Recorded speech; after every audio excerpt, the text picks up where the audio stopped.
That was nasty, wasn't it?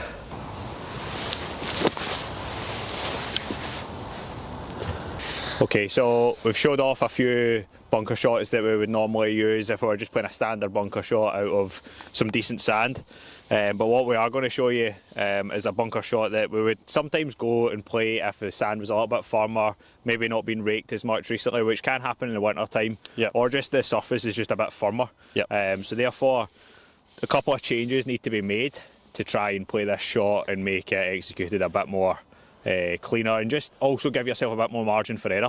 Yeah, definitely. So, got 58 degrees still. You can probably see the difference in the sand texture here, so this one maybe hasn't been raked as much recently as compared to where we played from a minute ago. So what we're going to do is just make a couple of little adjustments.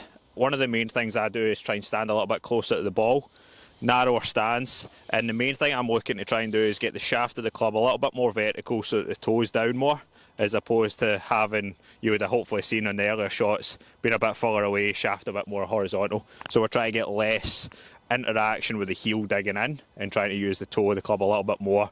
We can still pop this up with plenty of height and plenty of spin. It's just a very different, more diggy technique rather than shallow. Yeah, just getting a little bit steeper on it.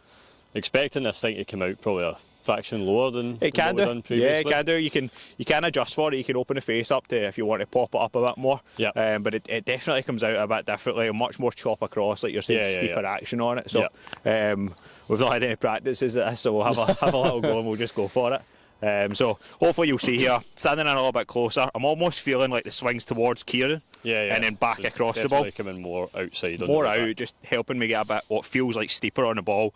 Ball position still fairly far forward. Face open a little touch to create that height. And then feeling like I'm going to chop across it more. Yeah, good contact. Alright. So you still get that height. Maybe like a little bit less spin on that one there, but I'd be delighted with that. There is more sand there than what we think, but this would work when it's really solid and really firm under feet. And you've got limited options. You can't clip it as shallow. Just go digging for the sand. You can definitely even see from the mark that you've left in the sand how much further to the left that is than what you would typically be. So just getting that action that is a little bit kind of more outside and steeper, helping you cut across it a little bit more. And you might produce a little bit more side spin as compared with the previous one where we're further away, but we're going to take that result all day. Little 2-footer back up the hill. Do you want to have a go at it? I'll give it a wee test. What would you do? Would you make any adjustments for, like, you mentioned ball position, obviously standing then a little bit closer to the ball? Would you make any adjustments from your weight? No, your kind of weight. Very much still on the left side. Maybe not like into the shot as much as in, not feeling like I'm sitting down. So definitely. If I'm getting further away and the shaft more horizontal, then I'm going to sit down into the sand a bit more. Almost kind of squatting into that a little bit. Whereas in this one, I'm going to just use my height, just stay a bit taller. Stand a bit taller. And really feel club more vertical. Can you get that club working out towards me and across? I think the key as well with this one is not to feel like you need to open up your stance to do it. Because then you just exit miles left. Just keep the stance pretty square and cut across it. Generally speaking with bunker shots, I'll play them relatively square anyway. Okay, let's give it a go. Nice and steep.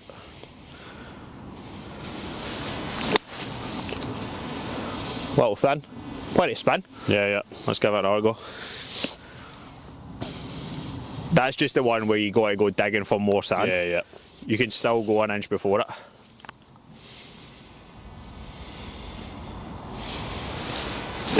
There you go. Really nice. Just needed 2 takes, that was all. I know. That's you mastered it. Alright, give me one more. Right, okay. Alright. So definitely a shot worth trying in the winter time, or just in general if you're on firm sand. You can usually feel it through your feet. The difficulty right now is there's 2 different textures of sand here. You've got one bit that's been raked, one bit that hasn't. But generally if the bunkers are firm, you can feel it in your feet. There's not a lot of sand there. This is such a great option to use.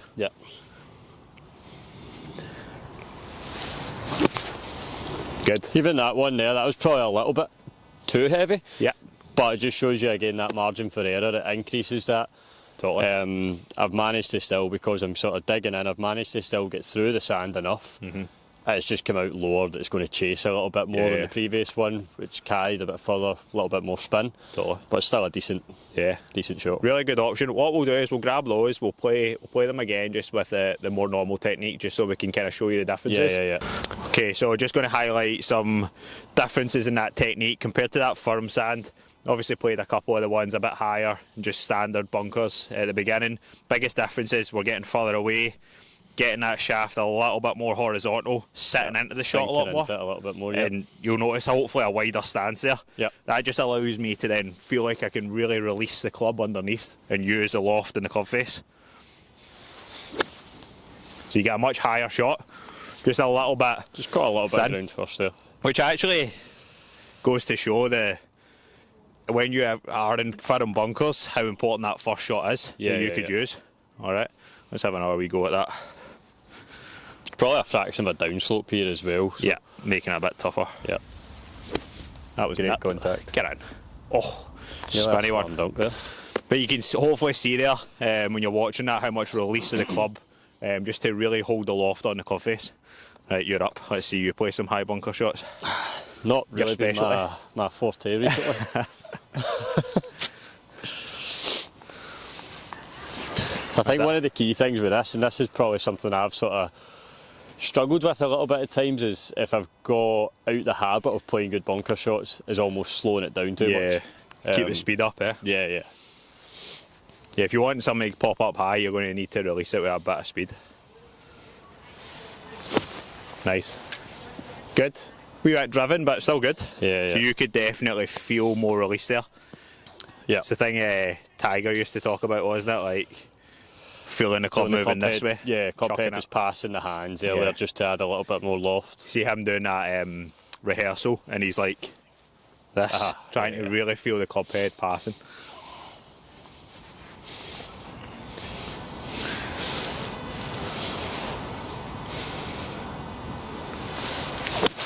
That was higher. Nice. Just a little bit past the flag, but it was good. Side, but nice. Yeah, the actual contact is pretty decent. Yeah. Height and spin wise, because you can tell, although that one's flown a little bit too far, you can tell that it's still been pretty good contact and the spin on it. Totally, aye. And actually, even what's interesting here is we're not taking a lot of sand, so this is a bunker that isn't filled with sand, so therefore that first shot that we played earlier is such a good option here to use. But hopefully you guys enjoyed that, and as I say, any comments would be appreciated, just to see what other videos you'd like to see. We've done a bit more of a kind of coaching element on this one. Obviously the previous ones we have done have been more kind of fitting based as well, so just trying to cover all sorts of different shots, grow the channel a little bit. Hope you guys are enjoying it. The feedback's been great so far, so any comments would be appreciated, and if you could like and subscribe to the channel, that will just help us get it growing over the next few months or so. Yep. Alright, well done, mate.